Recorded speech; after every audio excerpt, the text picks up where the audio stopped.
আসসালামু আলাইকুম রহমতুল্লাহি ওবরকাতুহু। সম্মানিত দর্শক, প্রধানমন্ত্রী তারেক রহমান প্রথম তার সরকারি সফরে মালয়েশিয়াতে যাচ্ছেন, এটা মোটামুটি নিশ্চিত।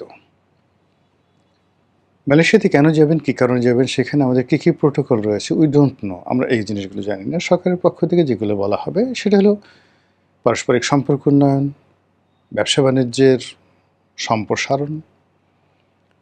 তো এই বিষয়গুলো মূলত কথার কথা।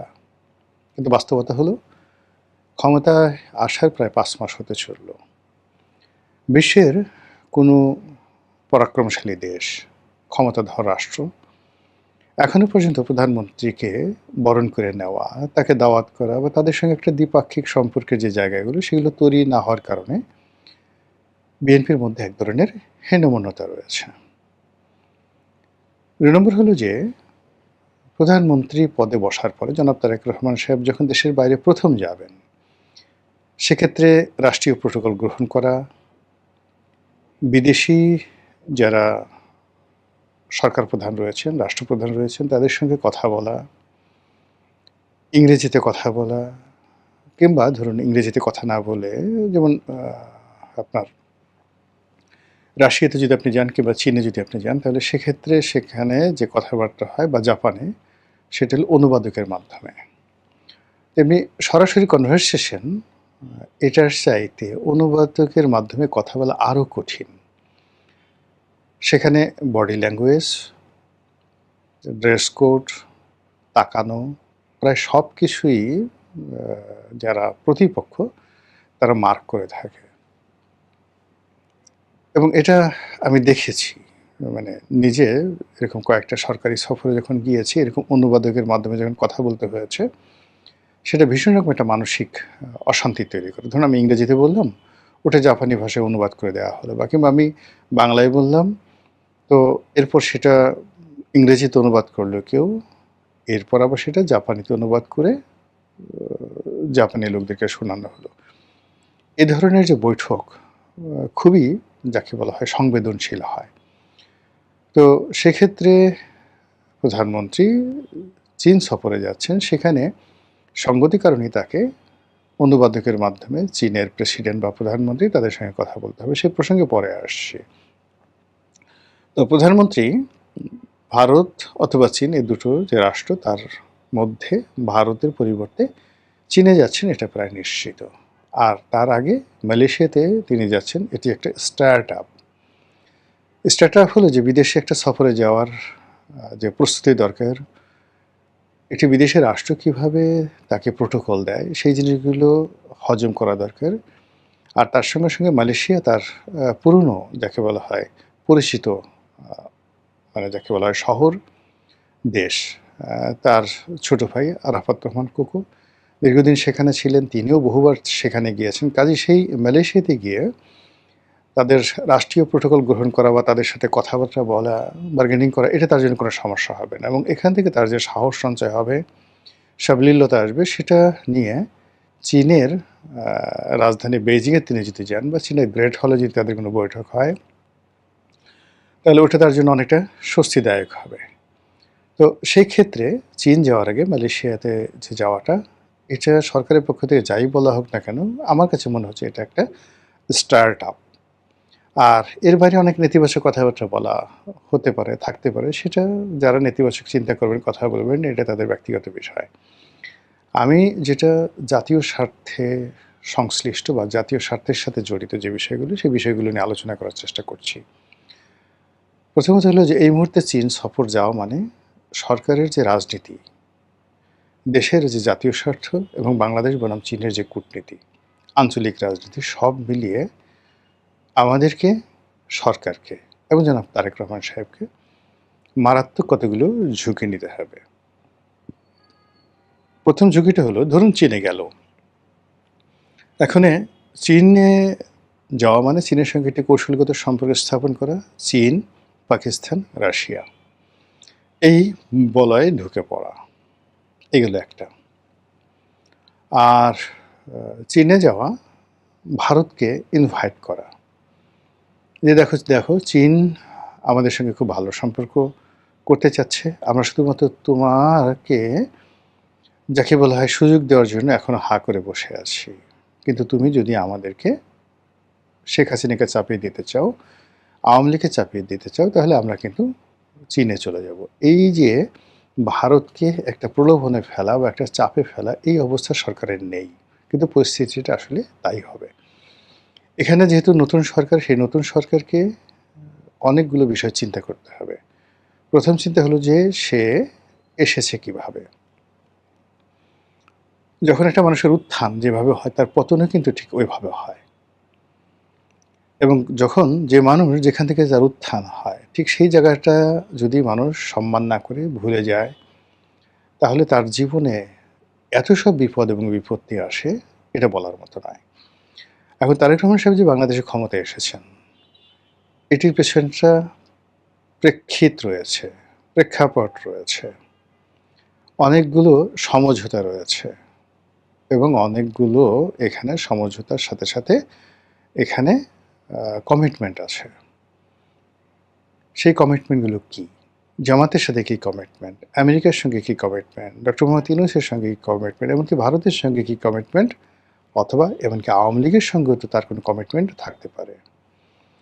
গত 5 মাসে সরকারের যে মতি গতি, আচার আচরণ, চালচলন সব কিছু দেখে মনে হয়েছে তারা একেবারে স্বাধীন, একেবারে সার্বভৌম, এবং তারা জনগণের ভোটে ক্ষমতায় এসেছে 100% ফেয়ার নিউট্রাল একটি ইলেকশনের মাধ্যমে, এবং এখানে জনগণ তাদেরকে বিপুল ম্যান্ডেট দিয়ে বিজয়ী করেছে। কাজেই তাদের সব কাজের সঙ্গে জনগণ আছে, তারা যা ইচ্ছে তাই করতে পারবে।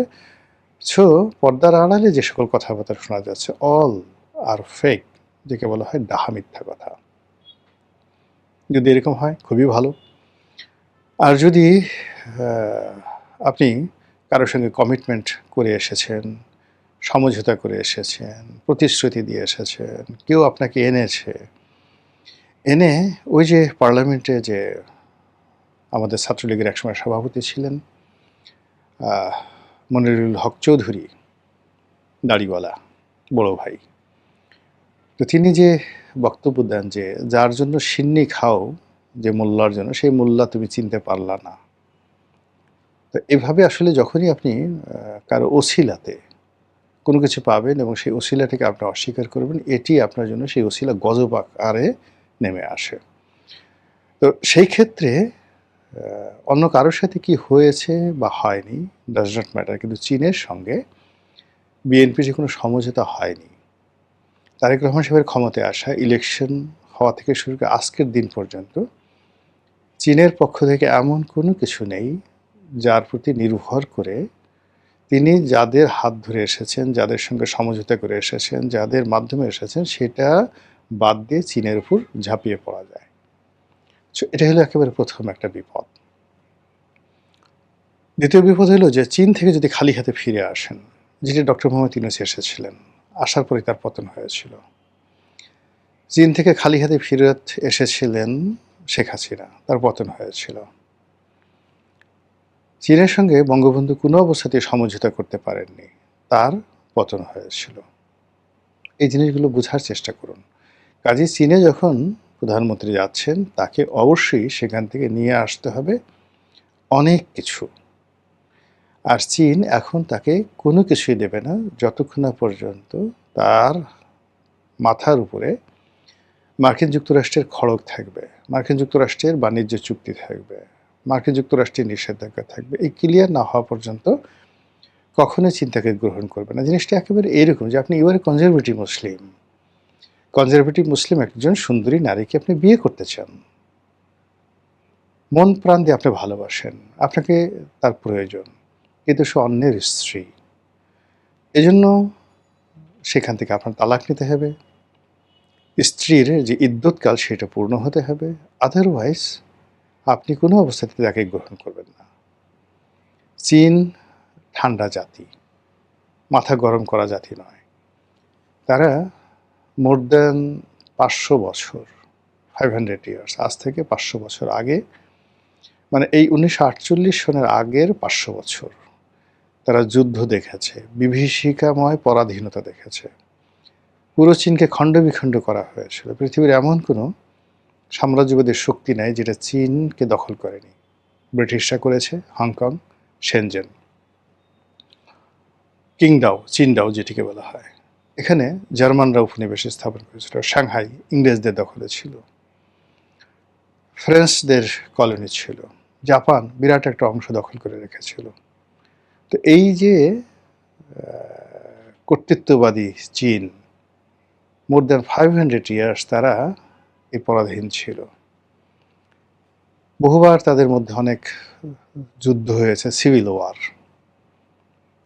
তারপর এমনকি সেই চৈনিক বিপ্লবের পরে এখানে কয়েক দফা, প্রথম বিশ্বযুদ্ধ, দ্বিতীয় বিশ্বযুদ্ধ, এরপরে চীনা বিপ্লব মাও সেতুংয়ের নেতৃত্বে, চীনা বিপ্লবের পরে প্রতি বিপ্লব, এরপরে দেং জিয়াওপিং এর নেতৃত্বে অর্থনৈতিক রেভলিউশন বা ফাইন্যান্সিয়াল রেভলিউশন, এই পুরো জিনিস তারা দেখেছে, অনুভব করেছে, বুঝেছে। এবং চীন আপনি যদি যান দেখবেন প্রতি 6 মাস অন্তর অন্তর আপনি যান বা 3 মাস অন্তর অন্তর যান, যে শহরই যান না কেন আপনি কিছু পরিবর্তন দেখতে পাবেন। তারা শুধু উন্নতি লাভ করছে। তো কাজেই সেই চীনের সঙ্গে কোনো হাঙ্কি পাঙ্কি চলবে না। 100% আপনাকে সৎ এবং অনেস্ট হতে হবে। চীন এখানে তাদের ঘাঁটি করতে চাচ্ছে। ভারতকে তারা এই বাংলাদেশের ভূমি ব্যবহার করে তারা ভারতকে ব্যস্ত রাখতে চাচ্ছে। চীন সাধারণত কোথাও সামরিক উপস্থিতি তারা এখনো পর্যন্ত যাচ্ছে না, কিন্তু বাংলাদেশে তারা তাদের সামরিক বাহিনীর উপস্থিতি কনফার্ম করতে চাচ্ছে। তারা ভারতের 7 সিস্টারকে হুমকি দিতে চাচ্ছে, ভারতকে ভয় দেখাতে চাচ্ছে। বিনিময়ে বাংলাদেশে যা যা দরকার অবকাঠামোগতভাবে করবে, কিন্তু মাগনা নয়। চীন এরকম একটা জাতি যে জাতি আপনাকে ঋণ দেবে এবং সেই ঋণের বিনিময়ে আপনার সব কিছু ছিনিয়ে নেবে। শ্রীলঙ্কার মতো একটি দেশের একটা বন্দর নির্মাণ করার জন্য চীন অর্থ দিয়েছিল। শ্রীলঙ্কা